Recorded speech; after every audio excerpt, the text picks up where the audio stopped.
እሺ ሰላም እንዴት ናችሁ? ዛሬ የፋውንዴሽን ትምህርት የመጀመሪያውን ክፍል እንትን እንላለን። ላይክ በየቀኑ አንዳንድ ቪዲዮ እለቃለሁ። እያንዳንዱን ቪዲዮዎች ተከታታይ ትምህርቶች ናቸው። 10 ደቂቃ እየሰማን እንትን እንላለን ማለት ነው።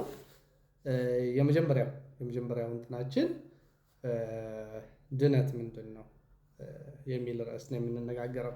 ድህነትን ለማውራት በመጀመሪያ መነጋገር ያለብን ፓርት አለ። እሱም ስለ ኃጢአት ነው።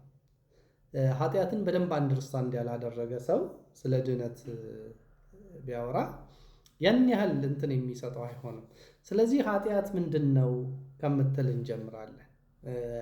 ኃጢአት በግሪኩ የግሪኩ የምላችሁ የግሪክ ያን ያህል አውቄ አይደለም፣ ዝም ብሎ ስትሮንግ ግሪክ መዝገበ ቃላቶችን ከዛ ደግሞ ኤአይም ስላለ እነሱን ተጠቅሜ እንትን ያለኝ ነው። የግሪኩ ምናምን ስላችሁ የግሪክ ሊቅ ወይም የዕብራይስጥ ሊቅ ምናምን ሆኜ አይደለም። እናንተም ማድረግ ትችላላችሁ። በግሪኩ ኃጢአት የሚለው ምንድነው ትርጉሙ ብትሉት በደንብ ያብራራላችኋል። ስለዚህ ይሄ የግሪኩ ሀማርሲያ ማለት ዓላማን ወይም ግብን መሳት ማለት ነው።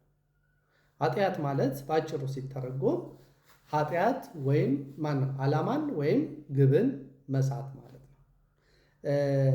የሰው ልጅ የተፈጠረበት ዓላማው ወይም ግቡ መጽሐፍ ቅዱስ ዘፍጥረት ላይ ሲነግረን ዘፍጥረት ምዕራፍ 1 ቁጥር 27 ላይ እግዚአብሔርም አለ ሰውን በመልካችን እንደ ምሳሌያችን እንፍጠር። ይሄ እግዚአብሔር ሐሳብ ሰው በእግዚአብሔር መልክና አምሳል እንዲሆን ነበር። ስለዚህ አንድ ሰው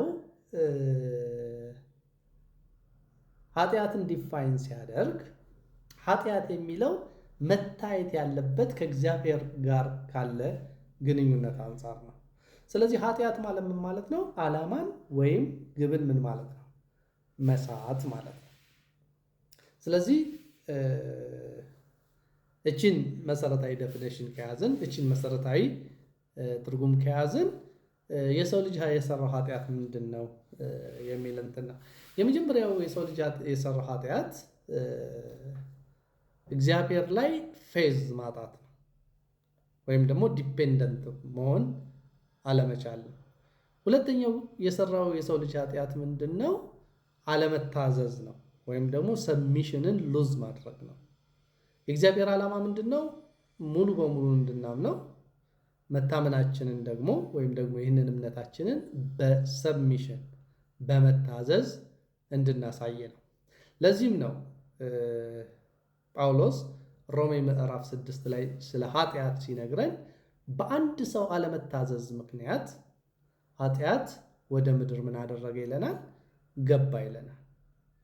ኃጢአት ማለት ዓላማን ወይም ግብን መሳት ወይም ደግሞ በእግዚአብሔር ዘላለማዊ ሐሳብ ላይ ማመጽ ማለት ነው። ስለዚህ ኃጢአት ሰራ ስንል ሰው ዓላማውን ወይም ግቡን ሳተ ወይም ደግሞ አመፀኛ ሆነ ማለታችን ነው። እግዚአብሔር በኤደን አንድ ዛፍን ተከለ፣ ክፉንና ደግን የምታስታውቅ ዛፍ ነች። ከዛ በኋላ አዳምን ምን አለው? እንዳትበላ አለው። ይሄም በበላ ጊዜ ሞትን ትሞታለህ። ሞት ማለት መለየት ማለት ነው። ሞትን ትሞታለህ አለ። ስለዚህ የአዳም የኃጢአት ውጤት ምን ሆነ ማለት ነው? ሞት ሆነ ማለት ነው። ዛትስ ዋይ መጽሐፍ ቅዱስ የኃጢአት ደሞዝ ወይም የኃጢአት ውጤት የኃጢአት ኮንሲኩዌንስ ሞት ነው የሚለን። ስለዚህ አዳም ያንን በበላ ጊዜ ከእግዚአብሔር ተለየ፣ ሞትን ሞተ። የእግዚአብሔር መሆኑ ምን ሆነ ማለት ነው? ቆመ ማለት ነው። ስለዚህ ኃጢአት ስንል እያወራን ያለነው ኤፌሶን ምዕራፍ 1 ላይ እንዳለው ምዕራፍ 1 ቁጥር 4 ላይ እግዚአብሔር አስቀድሞ ያዘጋጀውን መልካሙን ስራ ለማድረግ ነበር የተፈጠርነው።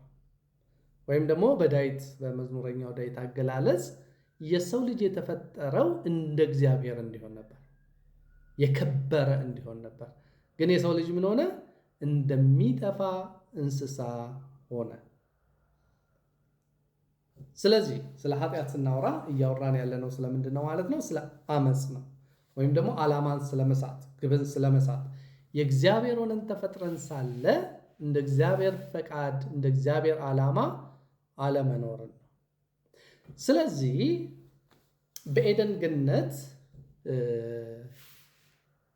አትብላ የተባለውን ለመብላት ሔዋን በወሰነች ጊዜ ያደረገችው አንድ ነገር ነው። ከእባብ ጋር አወራች። እባብ ምን አላት? በእውኑ እግዚአብሔር ከዚህ ፍሬ እንዳትበሉ አዟልን አላት። አዎ አዟል። በጣም የሚገርመኝ ያልተባለውንም ስትል እንመለከታለን። እንዳታዩትም ብሏል አለች። እግዚአብሔር እንዳትበሉ በበላችሁ ጊዜ ሞትን ትሞታላችሁ ብቻ ነበር ያላት። ከዛ በኋላ ሔዋን እባቡ ምን ብሎ ይነግራታል? ኖ ሞትን አትሞቱም፣ ነገር ግን ምን ትሆናላችሁ? እንደ እግዚአብሔር ትሆናላችሁ የሚል ነገር ተናገራት። በነገራችን ላይ የሰው ልጅ ሲፈጠር እንደ እግዚአብሔር ሆኖ ነበር የተፈጠረው። እንደ እግዚአብሔር ማለት እግዚአብሔር ሆኖ አይደለም፣ እንደ እግዚአብሔር በእግዚአብሔር መልክና አምሳል። ምክንያቱም የመለኮት ህብረት በዘፍጥረት ምዕራፍ 1 ቁጥር 3 ላይ ሲያወራ ሰውን በመልካችን እንደ ምሳሌያችን እንፍጠር ነው ያለው። ስለዚህ የእግዚአብሔር ኦሪጂናል ሐሳብ ሰው በመልኩ እንደ ምሳሌው ይፈጠር ዘንድ ነበር። ስለዚህ እግዚአብሔር ሰውን ፈጠረው፣ በራሱ መልክ ፈጠረው ብሎ ይናገራል። ስለዚህ አዳም እንደ እግዚአብሔር ነበር የተፈጠረው። ከዛ በኋላ ያንን በበላ ጊዜ እንደ እግዚአብሔር መሆኑ ቆመ። ይልቁኑ በአንድ ነገር እንደ እግዚአብሔር ሆነ። ያ ምንድነው? ክፉንና ደግን ዲፋይን ማድረግ ጀመረ፣ ለየ።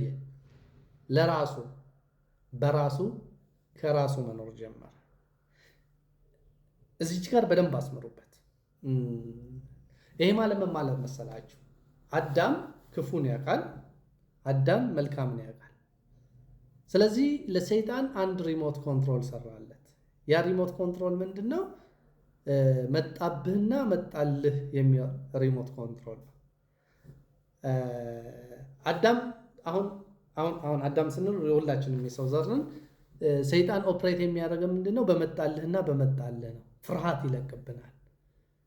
በቃ አትችለውም፣ አትወጣውም፣ አትሆንልህም፣ ጉድህ ፈላ ምናምን ይለናል። በሌላ መንገድ ደግሞ በቃ ትበለጽጋለህ፣ ትጠረምሳለህ፣ ይሆንልሃል ምናምን ይላል። ይሄ የሰይጣን ኦፕሬት የሚያደርግበት መንገድ ነው። ሰውን የሚገዛበት፣ ሰውን የሚቆጣጠርበት መንገድ ነው።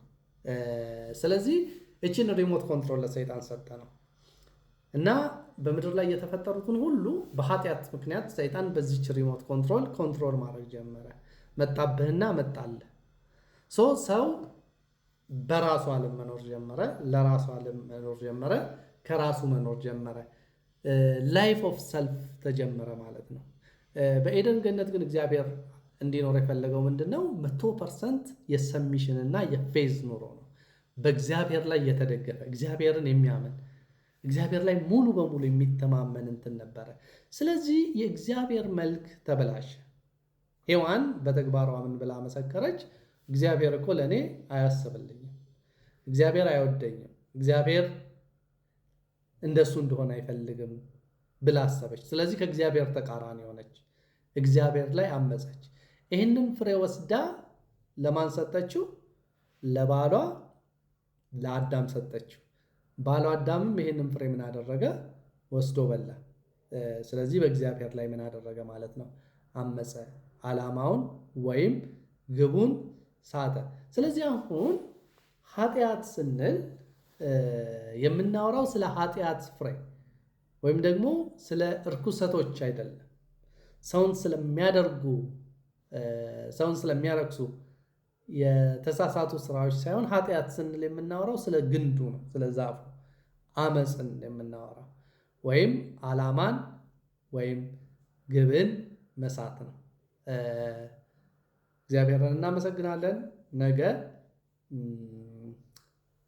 የእግዚአብሔር እቅድ እና የእግዚአብሔር ፕሮሰስ እናያለን።